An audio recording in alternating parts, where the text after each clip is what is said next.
প্রিয় শিক্ষার্থীবৃন্দ, অনলাইন ক্লাসে তোমাদের সবাইকে স্বাগত। আজকে ক্লাসে উপস্থাপনায় তোমাদের সাথে আছে আমি মুসিমাত লায়লা খাতুন, প্রভাষক, অর্থনীতি বিভাগ, সৈয়দাবাদ কলেজ, শিক্ষানবিভাগ, প্রাক্তনী বগুড়া। আশা করছি তোমরা সবাই ভালো আছো এবং সুস্থ আছো। অনলাইন ক্লাসের ধারাবাহিকতায় আমরা আজকে আলোচনা করব অনার্স তৃতীয় বর্ষ, এবং আজকে আমাদের বিষয় হচ্ছে পাবলিক ফিনান্স বা সরকারি অর্থব্যবস্থার অধ্যায় তৃতীয়, সরকারি আয় ও ব্যয়।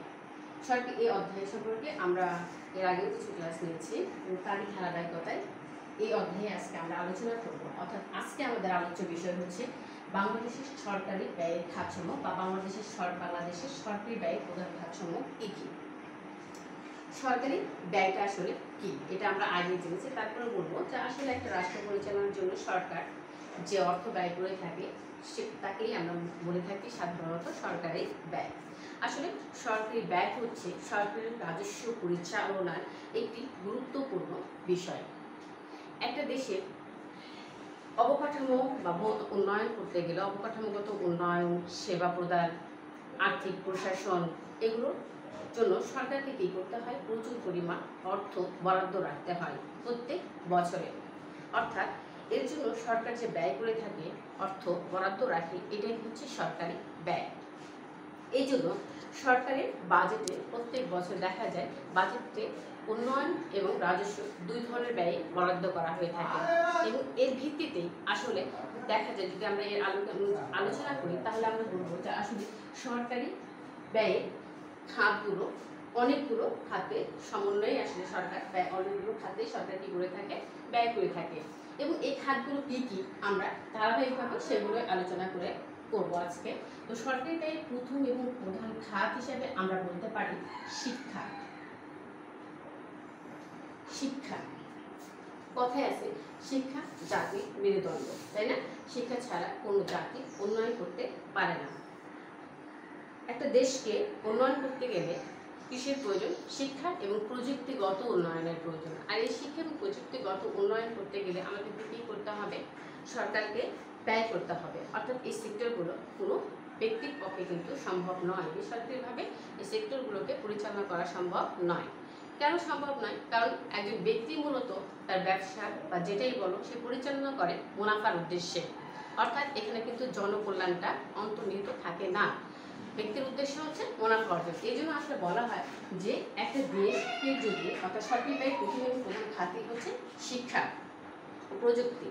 সরকার শিক্ষাক্ষেত্রে কী করে থাকে? প্রচুর পরিমাণ অর্থ ব্যয় করে থাকে। অর্থাৎ প্রাথমিক শিক্ষার সম্প্রসারণ, মাধ্যমিক শিক্ষার উপবৃত্তির ব্যবস্থা, শিক্ষক কর্মচারীদের বেতন, এ সমস্ত কী দিয়ে থাকে? সরকার। অর্থাৎ সরকারি ব্যয়ের প্রথম এবং প্রধান খাতই হচ্ছে শিক্ষা। এখানে আমরা বলবো স্বাস্থ্য।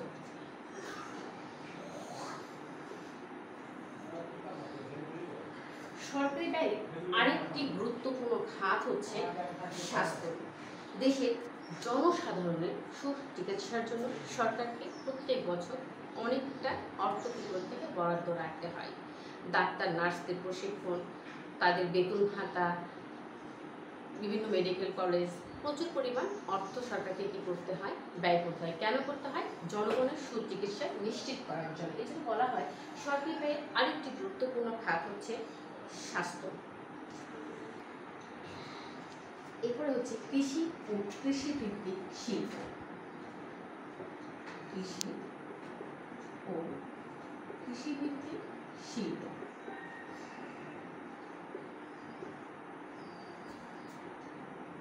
কৃষি ও কৃষিভিত্তিক শিল্প। কৃষি, বাংলাদেশ যদি আমরা চিন্তা করি তাহলে আসলে বাংলাদেশ কৃষি প্রধান দেশ, তাই না? এদেশে শিল্পের উন্নয়ন বলো আর যে আমরা উন্নয়ন করতে যদি চাই তাহলে আমাদেরকে কৃষি পণ্যের উপর নির্ভর করতে হয়। এই জন্য আসলে বাংলাদেশে কৃষিটাকে গুরুত্ব প্রদান করা হয়ে থাকে। এই জন্য বাংলাদেশ সরকার কী করে থাকে? কৃষি উন্নয়নের জন্য বিভিন্ন ধরনের কৃষিভিত্তিক শিল্প সম্প্রসারণ এবং উন্নয়নের জন্য বিভিন্ন ধরনের প্রশিক্ষণ, যুব সমাজকে প্রশিক্ষণের ব্যবস্থা করে থাকে। এছাড়াও সরকার কৃষি উন্নয়নের জন্য কী করে থাকে? কৃষি পণ্য বিতরণ এবং ভর্তুকি একটা ব্যবস্থা করে থাকে, ভর্তুকি প্রদান করে থাকে।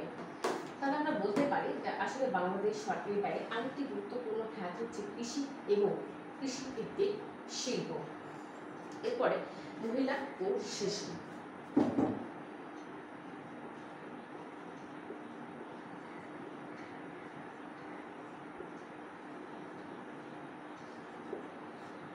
মহিলা ও শিশু।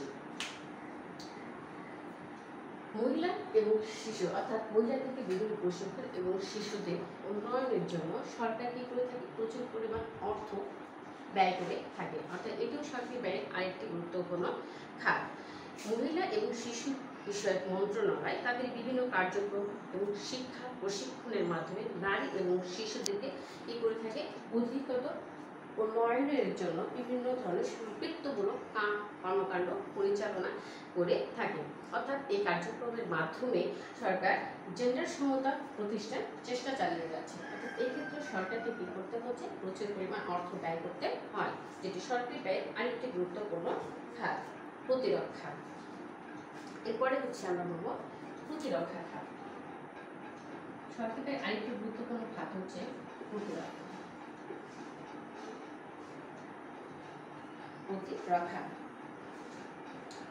প্রতিরক্ষা বাহিনী অর্থাৎ কর্মচারী কর্মকর্তাদের জন্য বেতন ভাতা, অন্যান্য সুযোগ সুবিধা প্রদান, এছাড়াও যুদ্ধের জন্য অস্ত্র, সাজসরঞ্জাম ইত্যাদি ক্রয়ের জন্য সরকারকে কি করতে হয়, প্রচুর পরিমাণ অর্থ ব্যয় করতে হয়। অর্থাৎ প্রতিরক্ষা সরকারি ব্যয়ের আরেকটি গুরুত্বপূর্ণ খাত। জননিরাপত্তা ও শৃঙ্খলা। জননিরাপত্তা ও শৃঙ্খলা।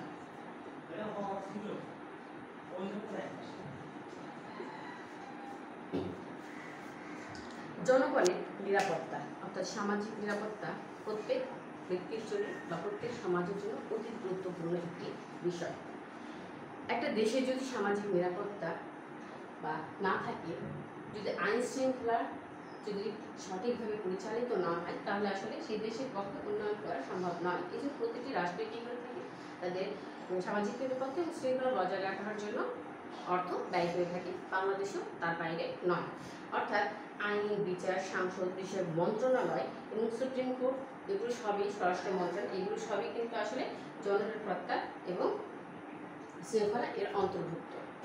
এবং এর জন্য সরকারকে প্রচুর পরিমাণ কি করতে হয়, অর্থ ব্যয় করতে হয়। অর্থাৎ এটিও সরকারি ব্যয়ের আরেকটি খাত। জনপ্রশাসন। জনপ্রশাসন জনপ্রশাসন অর্থাৎ রাষ্ট্রপতির কার্যালয়, প্রধানমন্ত্রীর কার্যালয়, মন্ত্রী পরিষদ, বিভাগ, নির্বাচন কমিশন, এগুলো সবই মন্ত্রণালয়, এসবই কি আসলে জনপ্রশাসন খাতে অন্তর্ভুক্ত। অর্থাৎ এই যে সংসদ, নির্বাচন, মন্ত্রী পরিষদ, এদের পিছনে সরকারকে কি করতে হয়, প্রচুর পরিমাণ অর্থ ব্যয় করতে হয়। এই জন্য বলা হচ্ছে যে জনপ্রশাসন সরকারি ব্যয়ের আরেকটি গুরুত্বপূর্ণ খাত। এরপর আমরা বলবো পেনশন।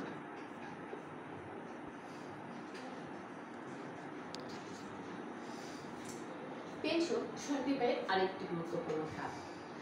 সরকারি যে বিভিন্ন কর্মকর্তা কর্মচারী রয়েছে, তারা যখন অবসরে চলে যান, তখন একটা বিরাট অঙ্কের অর্থ তাদেরকে দিতে হয়, যেটাকে আমরা পেনশন বলে থাকি। অর্থাৎ এর জন্য সরকারকে ব্যয় করতে হয়। অর্থাৎ সরকারি ব্যয় তাহলে আরেকটি গুরুত্বপূর্ণ খাত হচ্ছে পেনশন। পেনশন বাবদ সরকারকে প্রত্যেক বছরই প্রচুর পরিমাণ অর্থ ব্যয় করতে হয় বা বরাদ্দ রাখতে হয়। পরিবহন ও যোগাযোগ। পরিবহন ও যোগাযোগ। পরিবহন ও যোগাযোগ এটি হচ্ছে সরকারি ব্যয়ের আরেকটি গুরুত্বপূর্ণ একটি খাত।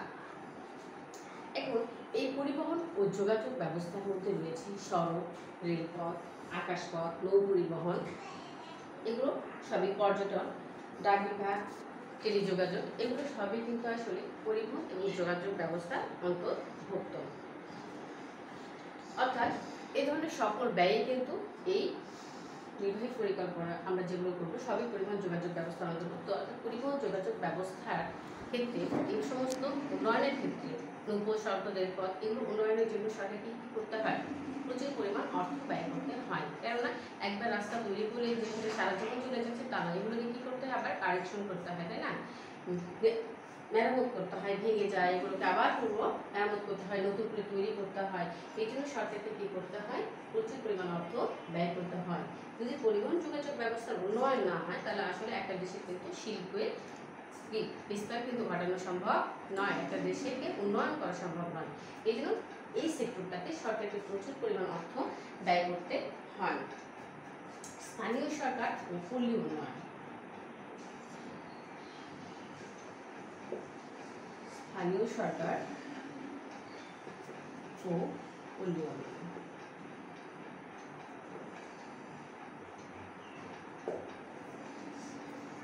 স্থানীয় সরকার ও পল্লী উন্নয়ন এটিও সরকারি ব্যয়ের আরেকটি গুরুত্বপূর্ণ একটি খাত। এই জন্য সরকারকে কী করতে হয়, প্রচুর পরিমাণ অর্থ ব্যয় করতে হয়। এরপরে মৎস্য ও পশু সম্পদ।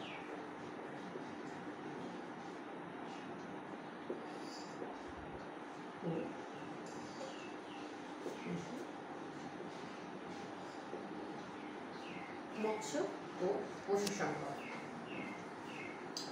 বাংলাদেশে মৎস্য চাষ, পশুপালন এগুলো সাধারণত অখামার জাতীয় উৎপাদন বলা হয়।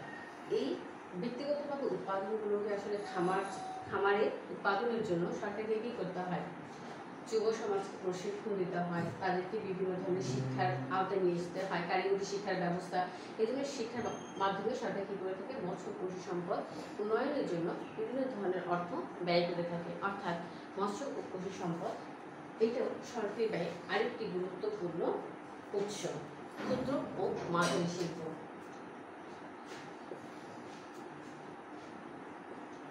ক্ষুদ্র ও মাঝারি শিল্প।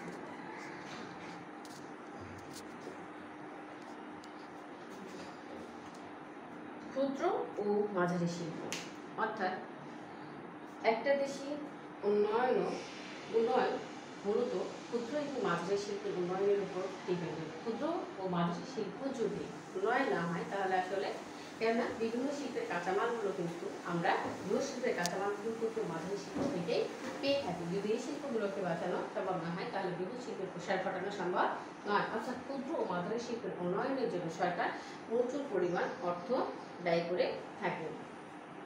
এরপরে আমরা বলব বিদ্যুৎ ও জ্বালানি।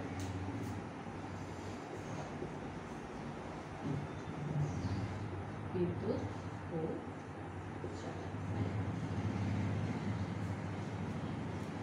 বিদ্যুৎ ও জ্বালানি উৎপাদনের চেয়ে আসলে চাহিদা কি হয়, দ্রুত বৃদ্ধি পাওয়ায় ফলে বিদ্যুৎ সরবরাহ ঘাটতি দেখা দেয়, তাই না? এখন বিদ্যুতের পুনর্বাসন কর্মক্ষেত্রে অর্থাৎ দ্রুত বিদ্যুৎ উন্নয়নের জন্য সরকারকে বিদ্যুতের চাহিদা পূরণের জন্য সরকারকে কী করতে হয়, এই সেক্টরটাকে উন্নয়ন করতে হয়। এবং এর জন্য সরকারকে কী করতে হয়, অর্থাৎ বিদ্যুতের উৎপাদন, সঞ্চালন, বিতরণ পরিস্থিতি প্রভৃতির উন্নয়নের জন্য সরকারকে কী করতে হয়, প্রচুর পরিমাণ অর্থ ব্যয় করতে হয়। অর্থাৎ বিদ্যুৎ ও জ্বালানি সরকারি ব্যয়ের আরেকটি গুরুত্বপূর্ণ উৎস। তাহলে শিক্ষার্থীরা আমরা দেখলাম যে আসলে বাংলাদেশের সরকারি ব্যয়ের খাতসমূহটি অর্থাৎ বাংলাদেশ সরকার কোন কোন সেক্টরগুলোতে ব্যয় করে থাকে। তাহলে এরপর আশা করছি তোমরা সরকারি ব্যয়ের খাতগুলো বুঝতে পেরেছো। এবার আমরা আলোচনা করব যে বাংলাদেশ সরকারের ব্যয় ক্রমাগত বৃদ্ধি, কারণ এই যে সরকার ব্যয় করছে এই সমস্ত সেক্টরগুলোতে, এই ব্যয়গুলো ক্রমান্বয়ে বৃদ্ধি পাচ্ছে কেন, আমরা এখন সেই সম্পর্কে আলোচনা করব। তাহলে এবার আমরা আলোচনা করব বাংলাদেশ সরকারের ব্যয় ক্রমাগত বৃদ্ধির কারণ। এই যে এই ব্যয়গুলো কেন বাড়ছে সেটা আমরা দেখব।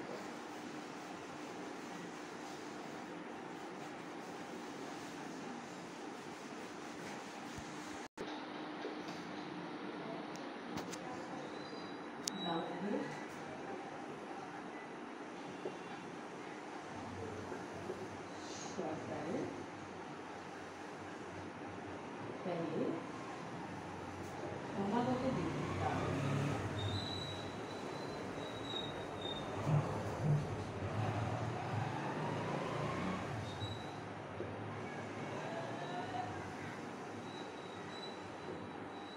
এখন আমরা এই সম্পর্কে আলোচনা করব।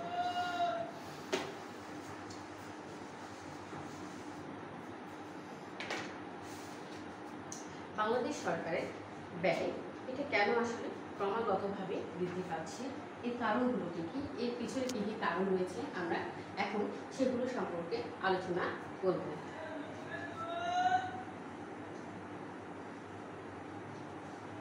বাংলাদেশ একটি জনবহুল দেশ, তাই না?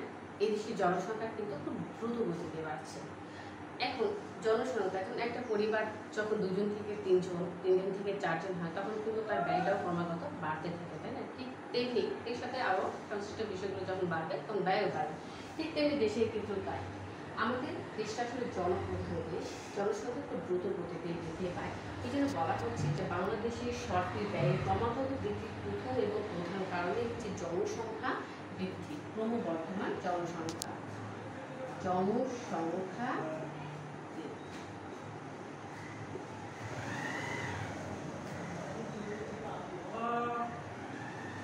ক্রমবর্ধমান জনসংখ্যার বৃদ্ধির কারণে, অর্থাৎ এই ক্রমবর্ধমান জনসংখ্যার মৌলিক চাহিদা পূরণ করার জন্য সরকারকে কী করতে হয়?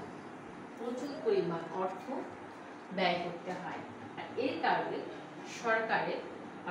সরকারের ব্যয়ের পরিমাণটা ক্রমাগতভাবে বৃদ্ধি পায়। তাহলে আমরা কী বললাম যে সরকারি ব্যয়ের ক্রমাগত বৃদ্ধির প্রথম এবং প্রধান কারণটাই হচ্ছে জনসংখ্যা বৃদ্ধি।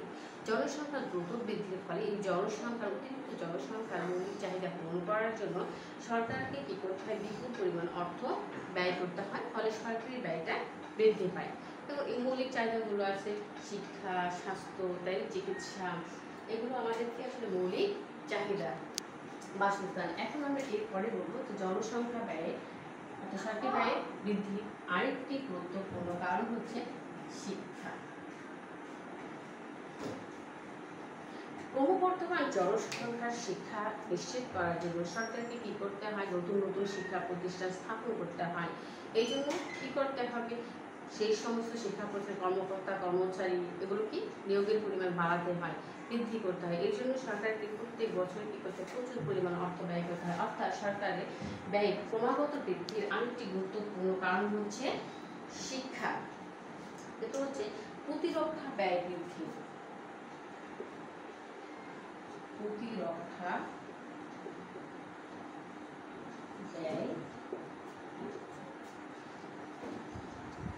প্রতিরক্ষা ব্যয় বৃদ্ধি। প্রতিরক্ষা অর্থাৎ সরকারি ব্যয় ক্রমাগত বৃদ্ধির আরেকটি গুরুত্বপূর্ণ কারণ হচ্ছে প্রতিরক্ষা ব্যয় বৃদ্ধি। আরেকটি গুরুত্বপূর্ণ কারণ হচ্ছে প্রতিরক্ষা ব্যয় বৃদ্ধি। অর্থাৎ প্রতিরক্ষা ব্যবস্থাকে শক্তিশালী করার জন্য সরকারকে কি করতে হয়? যুদ্ধের জন্য বিভিন্ন ধরনের অস্ত্রশস্ত্র, সাজসজ্জা এগুলো কি করতে হয়? ক্রয় করতে হয়।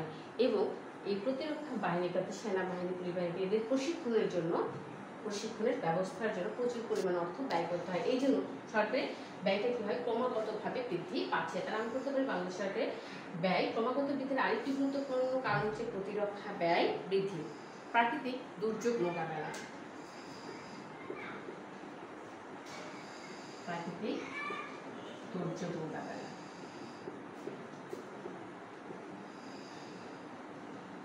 প্রাকৃতিক দুর্যোগ মোকাবেলা। প্রাকৃতিক দুর্যোগ, তাই না? আমরা দেখি প্রত্যেক বছরে বিভিন্ন ধরনের প্রাকৃতিক দুর্যোগ বাংলাদেশে হানা দেয়। দেখা যায় কখনো খরা, বন্যা, ঘূর্ণিঝড়। এর ফলে বিশেষ করে আবহাওয়ার কারণে উপকূল এলাকার লোকজন সবচেয়ে বেশি ক্ষতিগ্রস্ত হয়ে থাকে। এবং এই সমস্ত প্রাকৃতিক দুর্যোগ মোকাবেলার জন্য সরকারকে প্রত্যেক বছরে অতিরিক্ত অর্থ ব্যয় করতে হয়। যদি এই সমস্ত প্রাকৃতিক দুর্যোগ আমাদের দেশে হানা না দিত তাহলে কিন্তু এর জন্য আমাদের কোনো অর্থ ব্যয় করা লাগতো না, তাই না? এই সমস্ত প্রাকৃতিক দুর্যোগের কারণে দেখা যায় যে ক্রমাগত আমাদেরকে সরকারের ব্যয়টা বৃদ্ধি পাচ্ছে। তাহলে প্রাকৃতিক দুর্যোগও সরকারি ব্যয় বৃদ্ধির আরেকটি কারণ। অভ্যন্তরীণ শান্তি শৃঙ্খলা রক্ষা। অভ্যন্তরীণ শান্তি শৃঙ্খলা রক্ষা।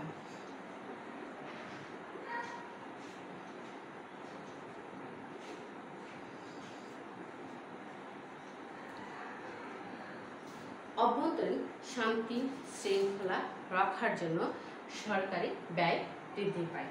অর্থাৎ দেশের শক্তিশালী পুলিশ বাহিনী, সামরিক বাহিনী গঠন, বিচার বিভাগ, বেসামরিক প্রশাসন ইত্যাদি খাতে সরকারকে ক্রমাগত ব্যয় করতে হয়, অর্থাৎ সরকারের ব্যয়গুলো ক্রমাগতভাবে বৃদ্ধি পাচ্ছে দেশের অভ্যন্তরীণ শান্তি শৃঙ্খলা বজায় রাখার জন্য।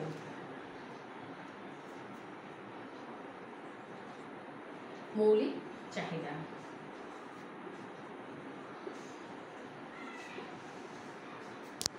সরকারের ব্যয় বৃদ্ধির আরেকটি গুরুত্বপূর্ণ হচ্ছে মৌলিক চাহিদা পূরণ।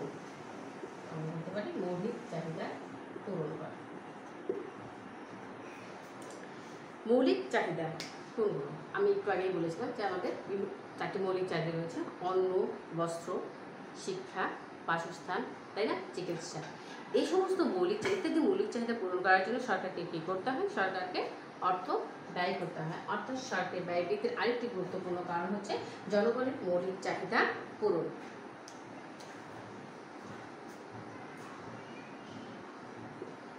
কৃষিখাত।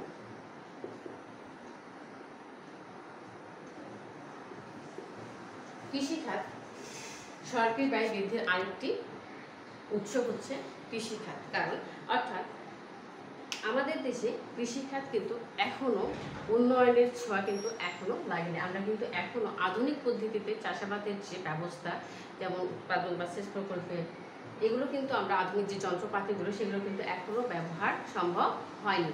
দেশের কিছু প্রত্যন্ত অঞ্চলে এখনো দেখা যায় যে সেই সনাতন পদ্ধতিতে চাষাবাদ করা হয়। ধান মাড়াই কাটার কাজ এগুলো কিন্তু সেই সনাতন পদ্ধতিতেই করা হয়। এই জন্য বলা হচ্ছে যে কৃষিখাত আধুনিকায়ন করার জন্য সরকার কী করে থাকে? প্রত্যেক বছরে সরকারকে কিছু পরিমাণ অর্থ বরাদ্দ রাখতে হয়। অর্থাৎ সরকারি ব্যয় বৃদ্ধির আরেকটি গুরুত্বপূর্ণ কারণ হচ্ছে কৃষি খাত। এরপর হচ্ছে শিল্প খাত।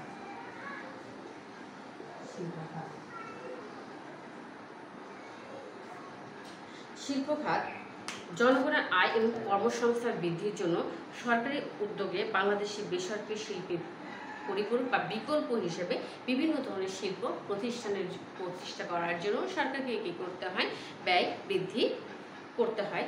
অর্থাৎ এই জন্য সরকারকে প্রচুর পরিমাণ অর্থ ব্যয় হতে হবে। অর্থাৎ সরকারি ব্যয় বৃদ্ধির আরেকটি কারণ হচ্ছে শিল্প খাত। অবকাঠামোগত উন্নয়ন। সরকারি ব্যয় বৃদ্ধির আরেকটি গুরুত্বপূর্ণ কারণ হচ্ছে অবকাঠামো উন্নয়ন। অবকাঠামো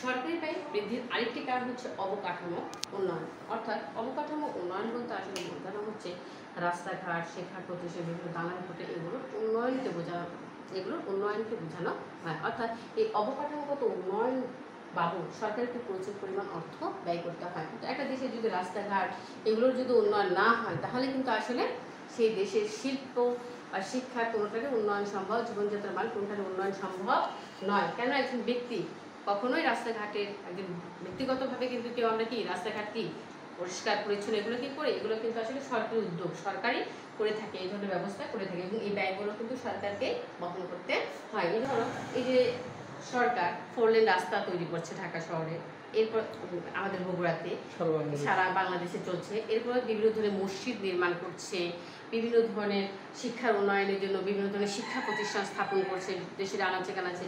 এইগুলো হচ্ছে অবকাঠামোগত উন্নয়ন। তাহলে এই জন্য সরকার কী করতে হয়? প্রচুর পরিমাণ অর্থ ব্যয় করতে হয়। এই জন্য বলা হচ্ছে যে সরকার ক্রমাগত ব্যয় বৃদ্ধির আরেকটি কারণ হচ্ছে অবকাঠামোগত উন্নয়ন। এরপরে আমরা আরেকটু বলবো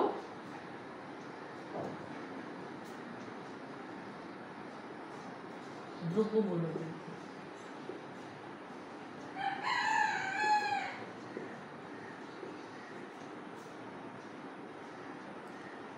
বিশ্বে প্রায় সব দেশেই কী হয়?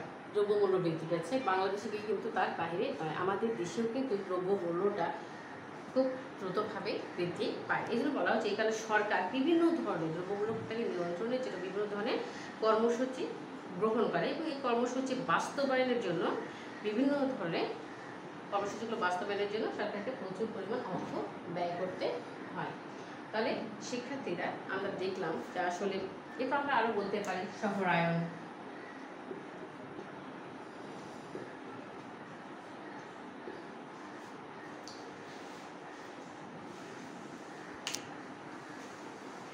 তাহলে সভ্যতার ক্রম বিকাশের সাথে সাথে বাংলাদেশের নগরায়ণ খাতে অর্থাৎ সরকারি ব্যয়, শহরায়ণ খাতে কি হয়, সরকারি ব্যয় বৃদ্ধি পাচ্ছে। এখন শহরায়ণ বলতে আসলে দেখা যায় যে